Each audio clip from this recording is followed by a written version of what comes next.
Maka jangan marah ketika istri memberikan masukan, karena tujuan kita sama, menuju kepada Allah Azza wa Jalla. Dan dalam mendidik anak itu butuh kesabaran. Wa tawasau bil haqqi wa tawasau bis sabri. Saling menasihati kepada kesabaran, sabar.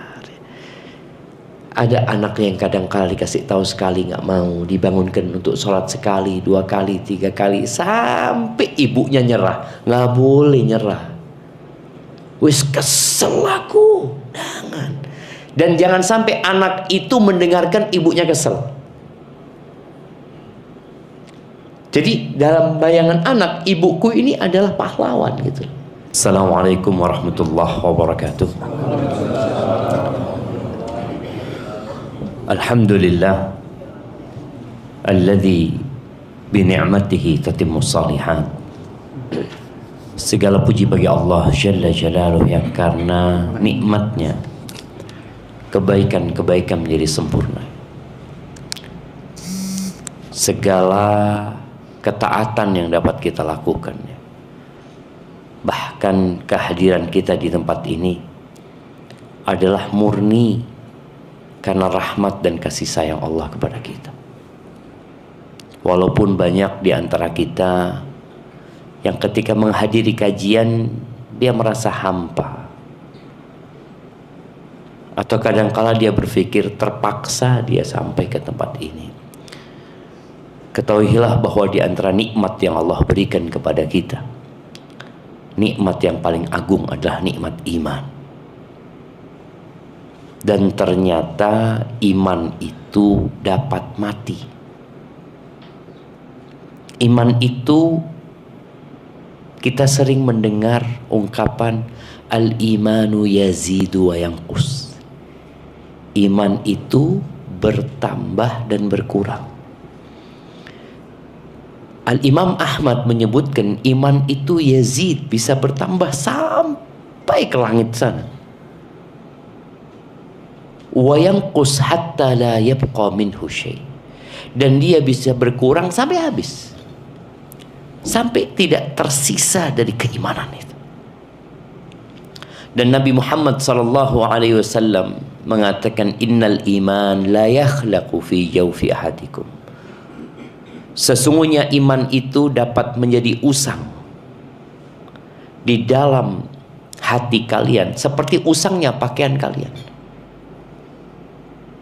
Kita tahu, kita kalau pakai baju, terus baju itu dipakai, dicuci, dipakai, kena noda, dicuci lagi. Terkadang kita mencuci dengan bahan yang keras sehingga dia jadi tambah cepat rusak.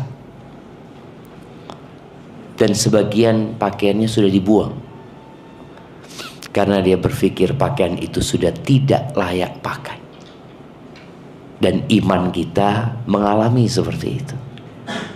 Ada iman yang sudah tidak layak lagi. Terus apa solusinya? Nabi kita Muhammad alaihi salatu wasallam mengatakan, fasalullaha an yujaddida imanakum. Kalian memohonlah kepada Allah agar Allah memperbaharui keimanan kalian. Doa itu bermula dari kesadaran kita membutuhkan sesuatu.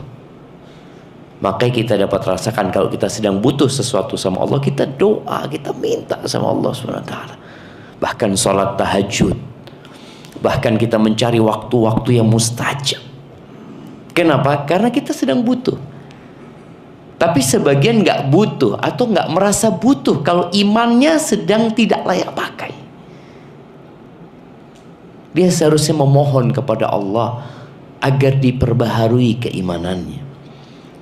Dan di antara cara memperbaharui keimanan setelah kita berdoa adalah hadir di majelis ilmu. Dan usahakan tidak ada hari kecuali kita belajar ilmu agama.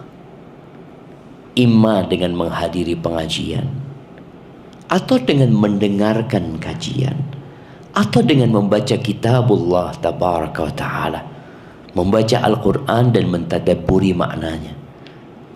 Karena setiap hari Rasulullah SAW selesai sholat subuh, Beliau berdoa apa? Allahumma inni as'aluka ilman nafi'an. Tiap hari, bayangin ya. Nggak ada hari tanpa ilmu. Memulai hari dengan memohon ilmu. Ilmu yang bermanfaat. Allahumma inni as'aluka ilman nafi'an wa rizqan thayyiban wa amalan mutaqabbala. Dan usahakan tatkala mau tidur, 3 hal yang dipinta ini dievaluasi. Dapat nggak? Aku tadi pagi minta ya, ilman nafi'an. Hari ini aku dapat ilmu apa? Boleh jadi berlalu pagi sampai petang sampai malam, kayaknya nggak bertambah ilmuku. Yang kedua, kita minta rizqan thayyiban. Sebagian rizkinya bertambah, tapi ilmunya nggak bertambah. Dan sebagian ilmunya bertambah, rizkinya tetap kayaknya. Yang ketiga, kita bermuhasabah wa amalan mutaqabbalah. Kira-kira amalan kita hari ini diterima nggak sama Allah Subhanahu wa ta'ala? Dengan cara seperti itu, semoga kita bisa menjaga keimanan kita.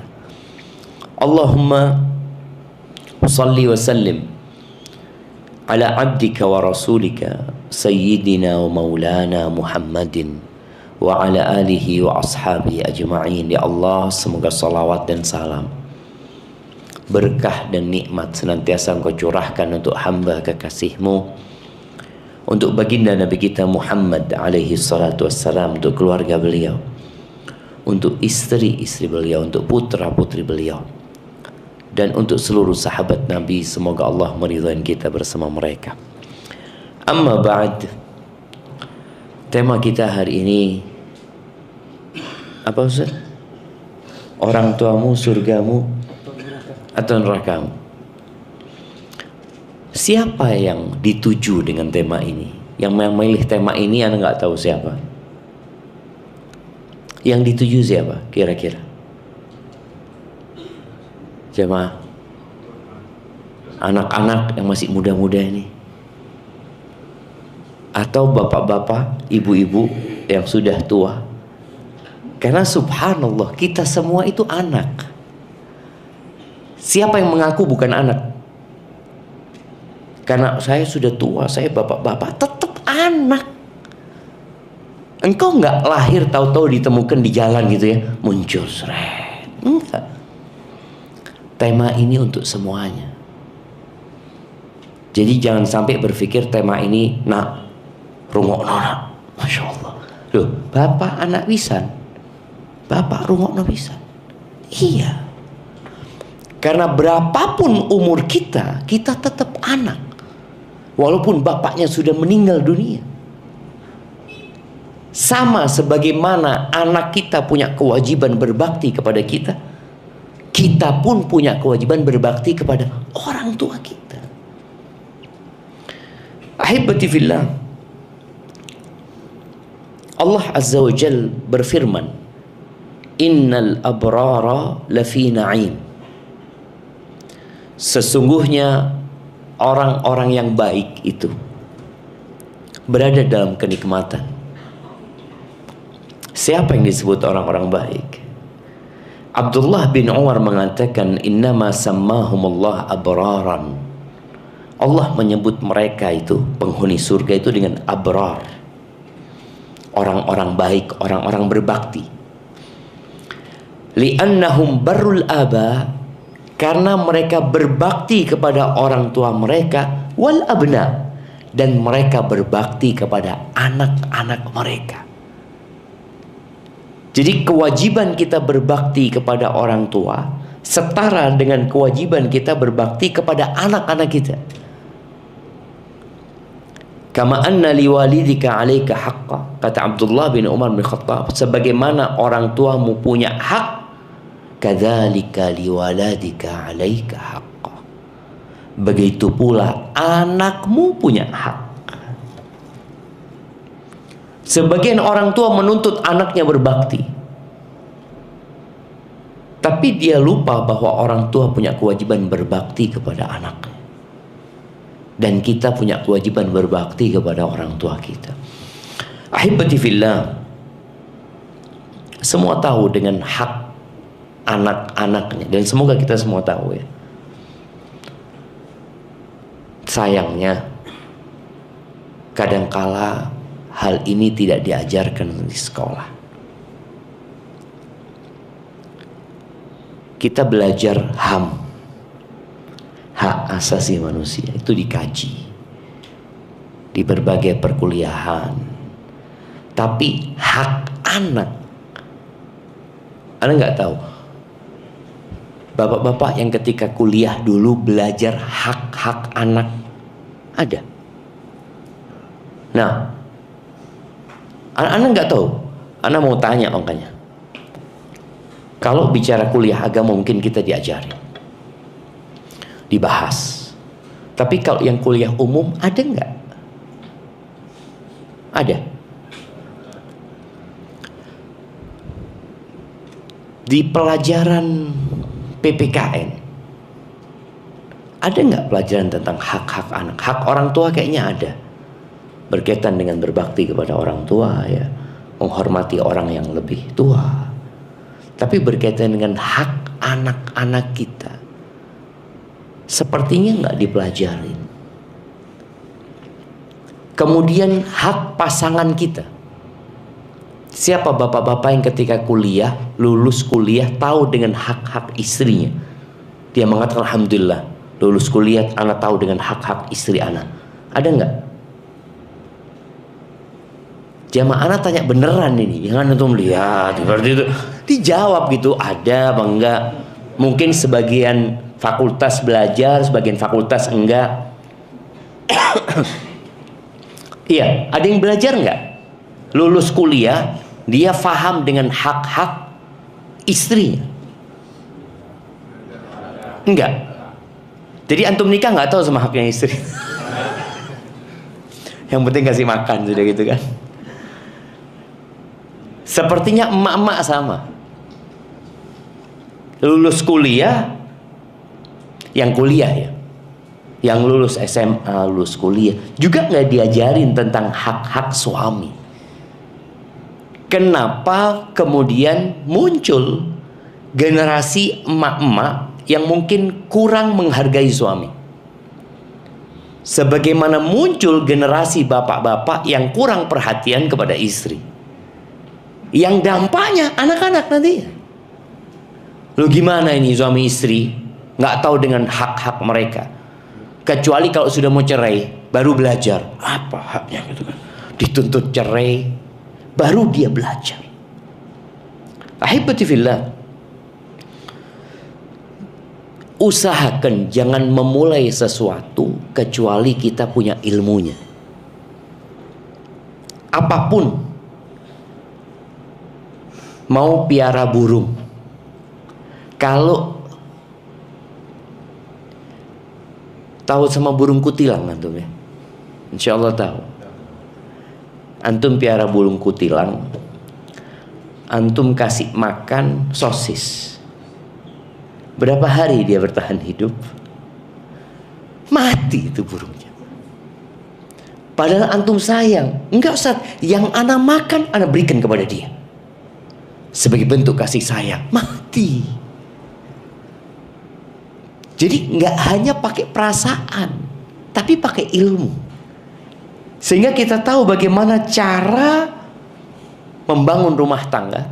Dan di situ kita akan tahu cara bagaimana mendidik anak-anak agar anak-anak itu berbakti kepada orang tuanya. Sebagaimana orang tua kita ingin kita berbakti kepada mereka. Ya kalau bicara hak anak ya dipilihkan ibu yang baik. Ibu-ibu juga memilihkan bapak yang baik. Jangan sembarangan saat nemu nih orang. Kadang-kadang ngelihat ini orang ganteng, insya Allah nak bapakmu ganteng, dengan harapan ibu punya anak yang ganteng dan cantik. Bas, hanya itu yang diinginkan oleh seorang ibu. Padahal hidup itu modalnya nggak ganteng sama cantik, tapi modal hidup itu adalah iman. Makanya Allah katakan walladzina amanu wattaba'athum dzurriyyatuhum biiman. Kata Allah, dan orang-orang yang beriman yang diikuti oleh anak keturunan mereka yang beriman. Jadi ini beriman, anaknya beriman.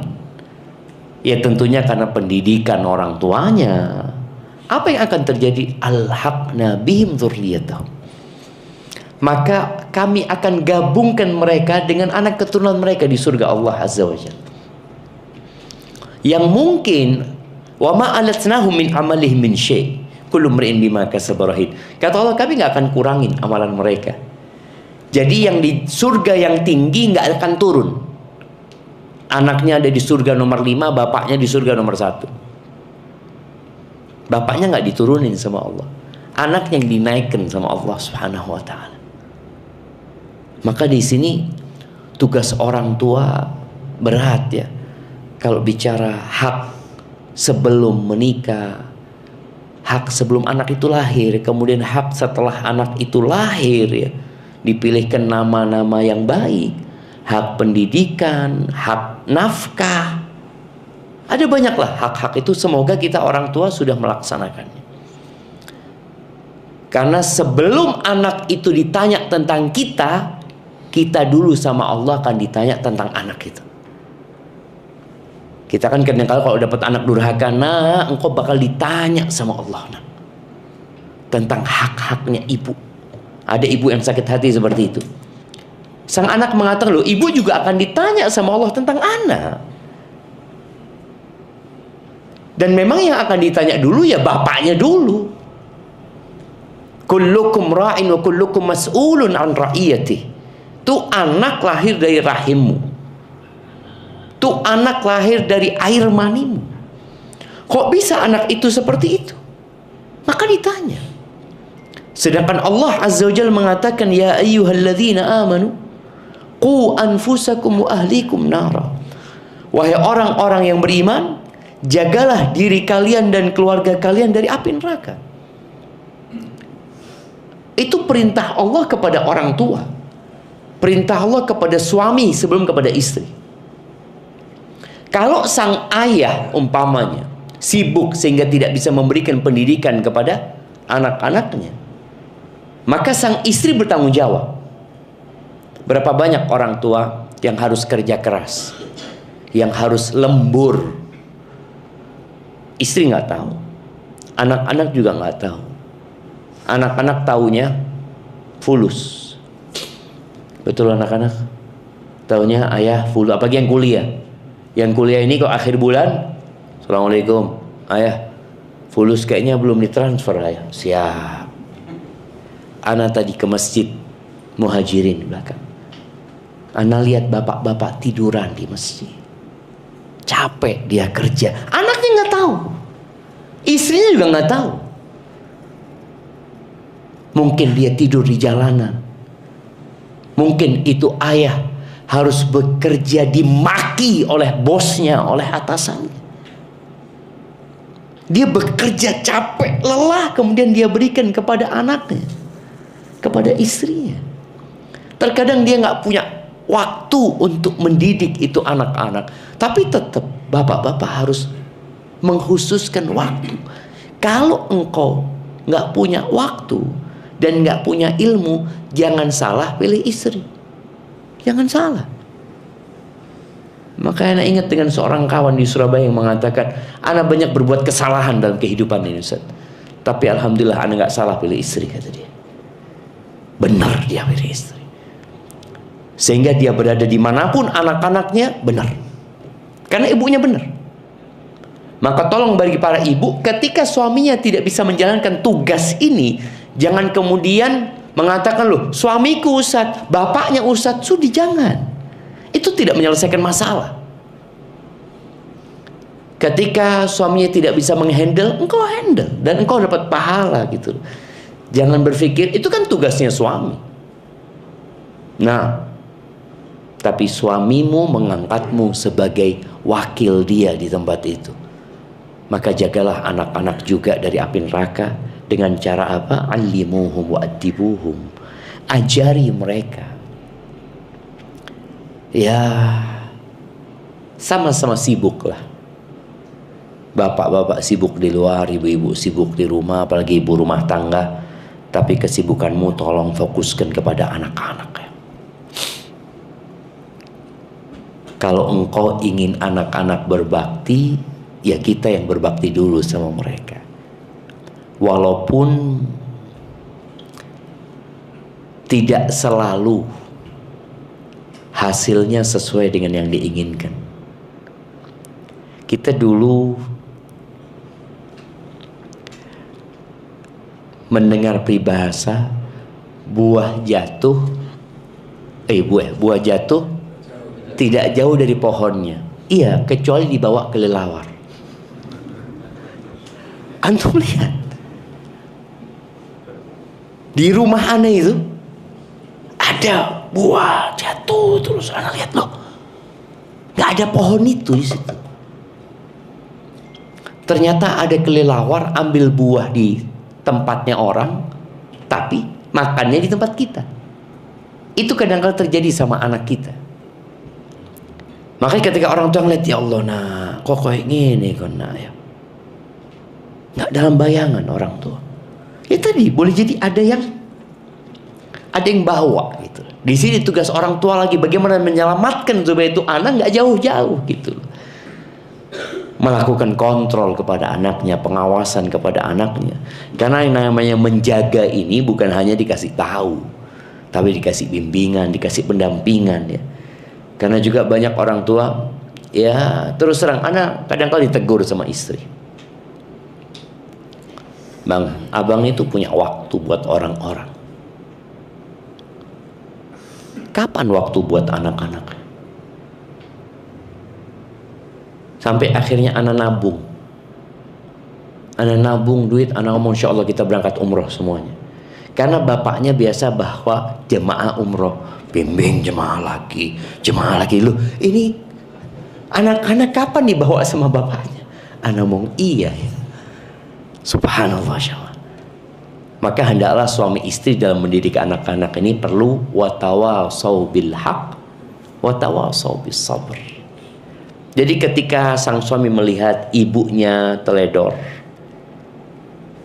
ibunya sibuk nemuin tamu, ngobrol sama tamu. Karena emak-emak ini kalau sudah ngobrol lupa sama waktu.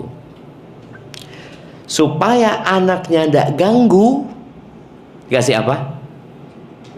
Kasih handphone. Nah, bismillah. Sana. Jazakallah khair bu. Masya Allah. Seneng anaknya ini kalau ibunya datang. Karena anak itu bebas main handphone. Kesian nih anak. Ketika dia pegang handphone tanpa pendampingan, kesian dia. Karena yang akan lewat, kita nggak bisa kontrol. Anak aja kadang-kadang lewat, na'udzubillah, lewat di beranda anak. Yang kita tidak inginkan dia lewat. Maka begitu pula sang istri memberikan masukan kepada suaminya. Ada mungkin suami-suami yang al-hadirul ghaib ya. Hadir tapi ghaib. Bapaknya ada di sana tapi kok ghaib bapak itu ya. Wujudnya ada tapi tidak dirasakan oleh keluarga. Ada badannya. Lu bapak ada kemana-mana. Bapak pulang kerja iya pak. Bapak memang gak kemana-mana, tapi bapak masuk kamar, terus bapak ketawa-ketawa sendiri. Seret ketawa, anaknya ngelihat. Mak, bapak kenapa nak? Itu terjadi al-hadir al-ghaib. Maka jangan marah ketika istri memberikan masukan, karena tujuan kita sama, menuju kepada Allah Azza wa Jalla. Dan dalam mendidik anak itu butuh kesabaran. Watawasau bil haqqi watawasau bis sabri. Saling menasihati kepada kesabaran, sabar. Ada anak yang kadang-kala dikasih tahu sekali nggak mau, dibangunkan untuk sholat sekali, 2 kali, 3 kali, sampai ibunya nyerah. Nggak boleh nyerah. Wis kesel aku, jangan. Dan jangan sampai anak itu mendengarkan ibunya kesel. Jadi dalam bayangan anak, ibuku ini adalah pahlawan gitu. yang nggak pernah kenal capek. Iya, bangunin lagi, terus sabar aja. Adapun kewajiban anak kepada orang tuanya, ini ingat, anak ulangin lagi, bukan bicara yang muda-muda ya, masih anak ya, antum masih anak ya. Nah, bakal jadi bapak nanti insya Allah. Akan berubah nggak pangkatnya ketika jadi bapak? Tetap anak loh, nggak berubah. Walaupun sudah jadi bapak, tetap pangkatnya anak gitu loh. Jangan karena saya sudah bapak loh, tetap anak. Ketika seorang merasa ada perubahan di predikat dia, berbahaya. Anak ketemu seorang ayah yang sepuh, dia mengatakan kepada anak, Syafiq, kata dia, kasih tahu tuh abangmu. Ya, anak punya kawan deket lah. Dia sekarang sibuk sama istrinya, sama anak-anaknya, lupa sama bapaknya. Anak datang kepada dia, bang, ayolah bang, kata dia. Bapak udah sepuh, anak sampaikan kepada dia. Apa kata dia? Loh, anak ini sudah bapak-bapak, anak punya istri, anak punya anak punya tanggung jawab. Oh, lihat, lupa kalau dia tetap pangkatnya anak gitu loh. Iya, engkau punya kewajiban berbakti kepada anak-anakmu, membesarkan mereka. Tapi ingat, Allah mengatakan wasainal insana biwalidayhi ihsana. Kami wasiatkan kepada anak-anak agar berbuat baik kepada orang tua. Tapi Allah nggak mewasiatkan kepada bapak untuk berbuat baik kepada anaknya, karena secara naluri bapak itu sayang sama anaknya. Bapak itu siap tadi untuk lelah, untuk tidur di masjid, tidur di jalanan demi anak-anaknya. Tapi demi orang tuanya jarang. Jarang anak itu berkorban, berjuang demi orang tuanya. Tapi kalau demi anak-anak ya sudahlah, kita tahu semua. Semua orang ketika bekerja, apa kata dia? Ya, demi anak-anak mau kuliah, anak-anak terus. Engkau bukan anak, tetap anak gitu. Makanya Allah Azza wa Jalla di surat Al-Isra ayat 23 sampai 24, Allah mengatakan wa qadha rabbuka. Tuhanmu telah membuat sebuah keputusan, sebuah perintah. Alla ta'budu illa iya.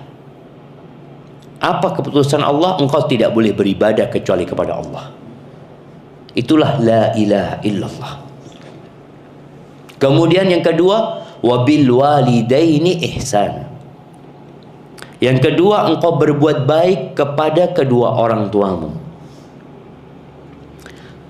Secara umum, anak itu sejak kecil wajib berbakti kepada orang tua. Tapi kita tahu, anak itu ada yang baligh, ada yang belum baligh. Dan anak yang belum baligh itu penanya malaikat diangkat. Malaikat itu tidak mencatat kesalahan-kesalahan kita ketika belum baligh. Ketika sudah baligh, semuanya dicatat. Cuma memang ada upaya dari orang-orang yang mungkin tidak bertanggung jawab untuk menjadikan anak-anak itu tetap kecil. Sudah kuliah masih kecil, SMA masih kecil, oh masih kecil. Sudah baligh itu sudah besar. Di negeri kita ada pengadilan khusus buat anak-anak di bawah umur. Pertanyaannya, kapan disebut anak-anak di bawah umur? Jamaah, apa ukurannya? Umur kan? Umur berapa? 19, 17? 17. Itu di bawah umur. Sehingga anak-anak itu kadang-kala merasa dia masih, loh saya kan masih di bawah umur. Loh enggak, kamu kawin bisa punya anak. Nah, makanya ketika agama kita menetapkan manusia itu dua umurnya, di bawah umur dan di atas umur. Kapan di bawah umur? Sebelum baligh. Nggak dicatat. Dia berbuat salah pun nggak dicatat. Nggak sholat pun anak itu nggak akan dihisap. Orang tuanya yang dihisap. Orang tuanya disuruh nyuruh anak sholat ketika umur 7 tahun kan. Anaknya nggak sholat nggak dihisap. Orang tuanya nggak nyuruh dihisap. Karena orang tuanya sudah balik.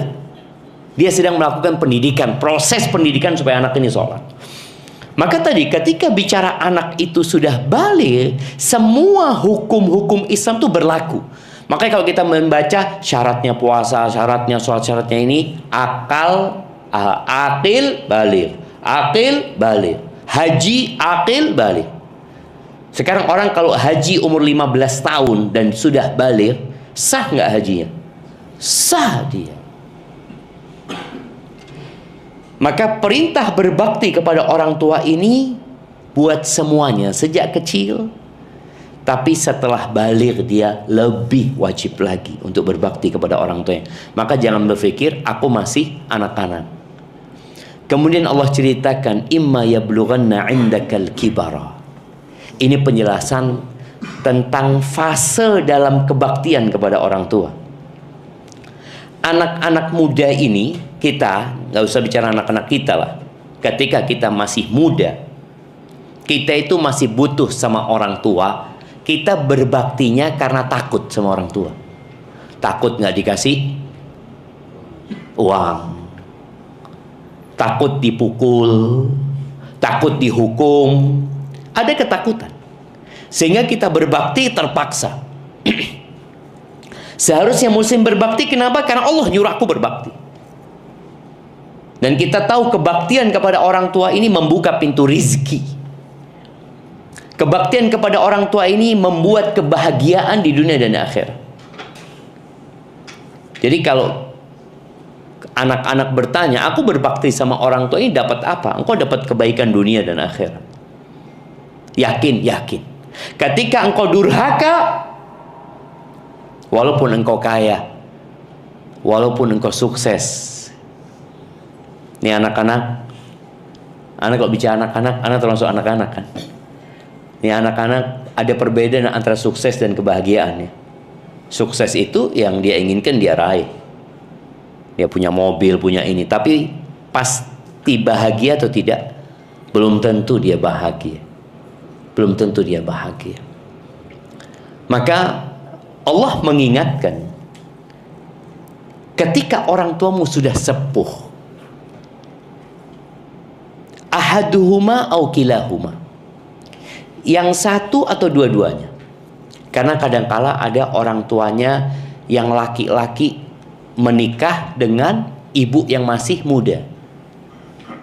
Jadi bapaknya ini nikah umur 40 tahun, menikah dengan perempuan umur 25 tahun. Boleh jadi bapaknya yang sepuh duluan, ibunya masih muda, ibunya masih kuat.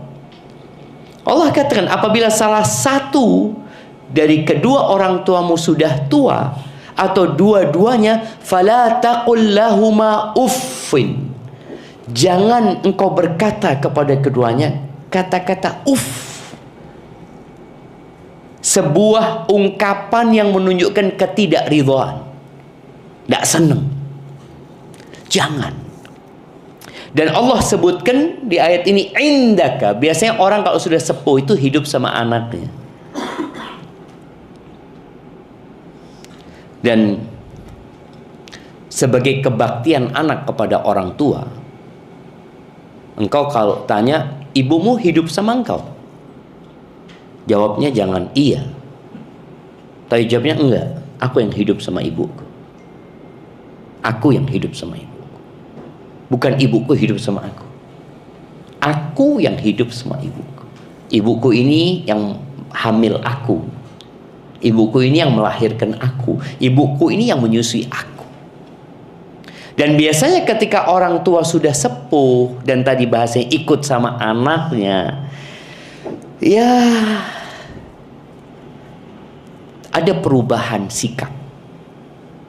Orang tuh semakin tua kadangkala merepotkan. Apalagi sudah sepuh plus sakit. Karakternya berubah. Emosinya tidak stabil. mudah marah. Sang anak nih merasa, loh, aku iki sing nguripi ibu, aku yang kerja, rumahku. Ini bahaya. Sehingga dia lupa dengan ketika dia kecil siapa yang merawat dia. Maka Allah katakan, fala taqul lahuma uffin.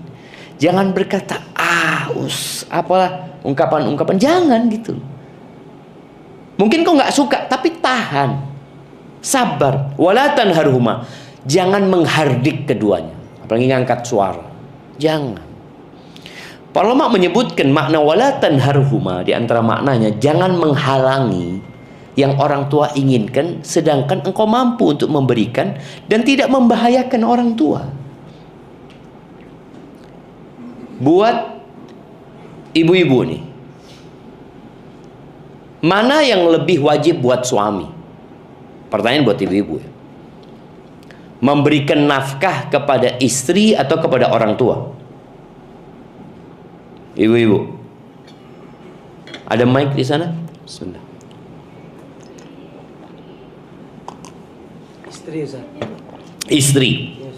Betul bapak-bapak? Bapak-bapak, lebih baik memberikan nafkah kepada istri apa kepada ibu?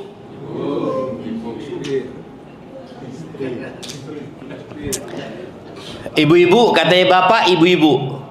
Ya istri kan ibu-ibu juga. Iya, kalau bicara nafkah, istri. Bukan berbakti ya. Bicara nafkah. Nafkah itu apa? Sandang, pangan, papan. Istri yang wajib dikasih. Setelah istri penuhi, silahkan engkau bahagiakan orang tua. Istri nggak boleh iri sama suaminya kalau dia sudah memberikan hak istrinya. Ini kalau bicara hak, udah ini hakmu, aku penuhin. Terus sang suami mau memberikan hadiah kepada orang tuanya, ngajak orang tuanya jalan-jalan, apa aja terserah suami. Karena dia anak posisinya, dia sedang punya kewajiban berbakti kepada orang tua. Tapi kalau nafkah tadi, nafkah wajib, tentunya istri terlebih dahulu. Kenapa? Istri walaupun kaya, suami wajib kasih nafkah. Orang tua kita kalau kaya, kita nggak wajib kasih nafkah, nggak wajib. Tapi kita kasih hadiah, kita kasih hibah, apa aja boleh. Tapi nafkah enggak, orang-orang tua kaya. Nafkah itu tadi ketika dia tidak mampu. Sedangkan istri tetap. Kenapa seperti itu? Karena kita mengambil perempuan itu dari kedua orang tuanya. Dan orang tuanya menyerahkan kepada kita full tanggung jawab kita. Maka ingat, kalau bicara terhadap orang tua, istri sudah dikasih nafkah, silahkan bahagiakan orang tua. Jangan halangi orang tua dari apa yang mereka inginkan selama engkau mampu dan tidak membahayakan orang tua. Karena ada orang tua yang lupa dengan maslahat dirinya. Ada seorang bapak, anak ingat di Bondowoso, bapak itu kena stroke. Tapi sukanya makan yang berlemak-lemak ini itu ya. Marah kalau nggak dikasih makan itu. Akhirnya anaknya merasa wajib berbakti sama orang tua, dikasih orang tuanya. Apa yang terjadi? Mati orang tuanya. Mati. Maka di sini ya, kita jangan menghalangi orang tua dari apa yang diinginkan selama kita mampu, dan ingat tidak membahayakan orang tua kita.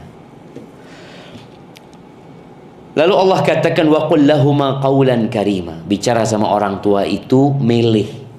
Milih apa? Milih kata-kata dan milih intonasi. Bagaimana kita berkata, kita harus mikir kalau ngomong sama orang tua.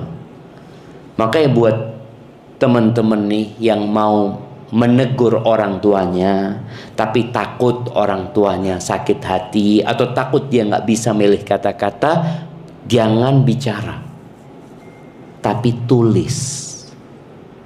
Soalnya kalau nulis itu kita bisa berpikir, tapi kalau ngomong kadangkala keluar akhirnya menyesal. Wakhfid lahuma janahadzulli minar rahmah. Dan kata Allah, rendahkan untuk keduanya sayap kerendahan diri. Jadi banyak anak yang lebih sukses dari orang tuanya. Dia lebih kaya, lebih tinggi jabatannya, lebih pinter, macam-macam lah. Tapi ingat, semua kesuksesanmu itu sebenarnya kesuksesan orang tuamu. Maka jangan congkak dan sombong. Lebih kaya, lebih soge. Enggak. Kau harus tawadhu sama orang tua. Wa qur rabbirhamhuma kama rabbayani shaghira. Dan katakan rabbirhamhuma, ya Allah kasihi keduanya. Kama rabbayani shaghira, sebagaimana mereka mendidik dan merawatku ketika kecil. Bayangkan, ada orang umurnya 60 tahun, doanya tetap kama rabbayani shaghira. Kecil. Kenapa? Karena di masa kecil itu yang engkau tidak dapat mengingat. Nggak ingat kita jangan. Siapa yang ingat waktu nyusu sama emaknya? Oh, saya Ustaz ingat waktu itu. Nggak ada. Siapa yang ingat diajari jalan sama ibunya? Siapa yang ingat dibawa ke dokter ketika sakit, ketika dia kecil? Ketika dia masih umur 2 tahun, masih nyusu, nggak ada yang ingat. Makanya kadang-kadang sebagian anak itu marah sama orang tuanya, merasa orang tuanya belum mendidik dengan benar, merasa orang tuanya belum memberikan hak-haknya. Ingat, kama rabbayani shaghira. Engkau keluar dari perut ibundamu, engkau nggak tahu loh, dan tidak merasakan itu. Yang merasakan ibumu, dan sampai hari ini dia merasakan sakitnya itu. Ketika anak tidak berbakti kepada orang tuanya. Makanya ketika anak-anak sudah kuat, sudah gagah, doanya tetap kama rabbayani shaghira. Dan Nabi SAW pernah mengaminkan doanya Jibril, bahwa orang yang durhaka sama orang tuanya menderita hidupnya di dunia dan di akhirat. Menderita. Dan tidak ada hukuman yang lebih pantas untuk disegerakan di dunia plus yang di akhirat nanti daripada durhaka kepada orang tua dan kezaliman. Jadi siapa saja yang durhaka pasti insya Allah dia merasakan hukuman itu di dunia dan di akhirat. Biasanya kita ini takut dengan hukuman dunia. Makanya anak-anak ini perlu sering melihat orang-orang yang durhaka seperti apa. Kita punya kisah ya. Bukan kisah, dongeng. Dongeng apa? Malin Kundang. Yang sering diceritakan ya, yang jadi batu gitu. Benar itu jamaah. Itu cerita. Tapi sebenarnya hukuman Allah lebih dari itu. Orang ketika mati selesai penderitaan dia di dunia. Tapi ada orang yang Allah kasih penderitaan, dia hidup dan menderita hatinya. Dia mendapati anaknya durhaka sama dia juga nantinya. Berantakan hidupnya. Dan ada yang seperti itu. Kemudian yang terakhir, kalau bicara kebaktian kepada orang tua ini, ya kita harus maksimal. Ketika Nabi ditanya alaihi salatu wasallam, amalan apa yang paling dicintai Allah? Yang pertama apa? Sholat tepat waktu, itu haknya Allah. Yang kedua, birrul walidain. Yang kedua, berbakti kepada orang tua. Yang ketiga, al-jihadu fi sabilillah, jihad di jalan Allah. Ada orang yang datang dari Yaman datang dia ke Medina. 1000 kilo lebih dia tempuh jamaah. Berangkat ke Medina. Ditanya sama Nabi SAW, ahayyun walidak, orang tuamu masih hidup? Iya, ayah bundaku hidup, kata dia. Adzina laka, orang tuamu ngasih izin sama engkau? Enggak. Pulang engkau. Udah nyampe Medina, mau hijrah, mau jihad, pulang engkau. Kalau ngasih izin kau balik, kalau enggak kau berbakti kepada keduanya. Sampai kepada orang tua yang kafir pun Kita itu disuruh berbakti tanpa mentaati kemungkaran dan kemaksiatan tentunya. Tetap berbakti. Ada seorang anak yang gendong ibunya dari Yaman, dari Asfahan. Dia tawaf gendong emaknya, bayangin ya. Haji gendong emaknya. Bukan dia naik onta. Sekarang kan anak berbakti sama orang tuanya, gendongnya dikit. Habis itu naik kursi roda, naik mana. Ini gendongnya. Dari sana sampai ke. Dia tanya, kira-kira aku ini sudah membalas budi baik ibuku? Kata Abdullah bin Umar, la. Wala zafratun min zafaratiha. Satu rasa sakit ibumu ketika mengeluarkan engkau, kau belum balas. Apalagi yang lainnya, dia nyusui engkau, membesarkan engkau. Maka jangan lupa buat kita semuanya yang orang tuanya sudah meninggal dunia, untuk tidak berhenti berbakti. Kenapa? Karena keridhaan Allah bergantung dengan keridhaan orang tua, dan murka Allah bergantung dengan murka orang tua. Itu mungkin dapat Anda sampaikan. Semoga membuat kita jadi sadar dan lebih berbakti kepada orang tua. Mungkin ada sisa waktu untuk tanya jawab, Anda kembalikan ke